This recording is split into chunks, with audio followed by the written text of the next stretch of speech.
तो हम लोग बच्चों इसके वेक्टर नियम के बारे में चर्चा कर रहे थे।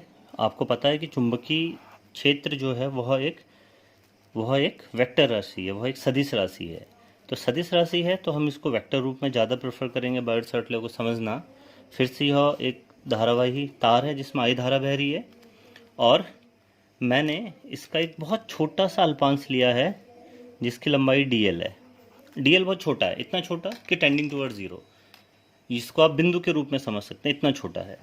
आइडियल मिलके एक पूरा एलिमेंट बनाते हैं जिसको करंट एलिमेंट बोलते हैं।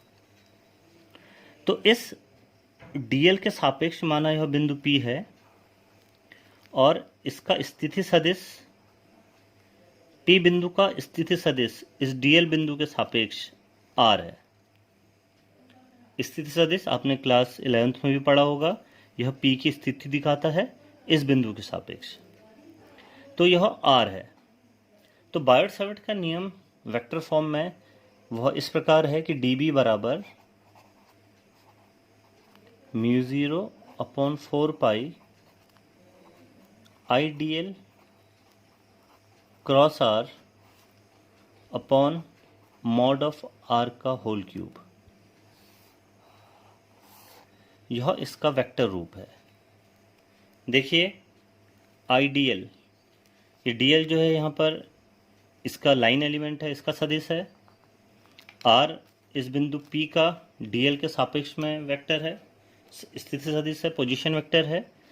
और ये जो आप बीच में देख रहे हैं क्रॉस प्रोडक्ट, दो वेक्टर्स का क्रॉस प्रोडक्ट आपने क्लास 11th में पढ़ा होगा। तो यह इन दोनों वेक्टर्स का क्रॉस प्रोडक्ट है। अब देखिए यही सूत्र उसमें जो हमने इससे पहला वाला सूत्र पढ़ा था उसी में कन्वर्ट हो जाएगा यदि हम वेक्टर हटा दें।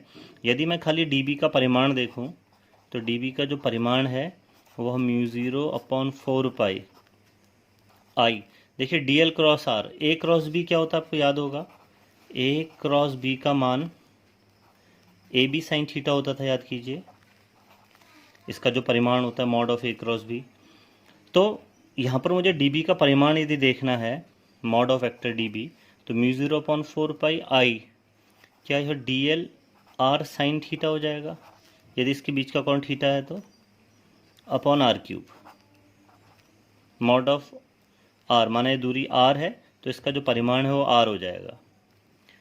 ये R से R² बार कटेगा, तो dB का जो परिमाण है वह आएगा μ0/4π IDL sine theta upon R², जिससे पहले हम पढ़ चुके हैं। तो यह इसका वेक्टर फॉर्म है, ये जो सूत्र है इसका वेक्टर फॉर्म है। और इसी रूप को जब आप सॉल्व करते हैं तो इस वाले सूत्र से आपको dB का परिमाण मिलता है। तो आपको जो फॉर्म कंफर्टेबल लगे, जो फॉर्म में आप ज़्यादा सुविधा फील करो, आप उसको इस फॉर्म में याद कर सकते हो। आपके अधिकतर आंकिक प्रश्न इस वाले सूत्र से भी हो जाएंगे। लेकिन यदि आप किसी परीक्षा की दृष्टि से, जो कंपटीशन एग्जामिनेशन है उसके दृष्टि से यदि आप इस लॉ को समझना चाहते हैं तो आपके लिए वेक्टर फॉर्म ज़्यादा लाभदायक होगा। धन्यवाद।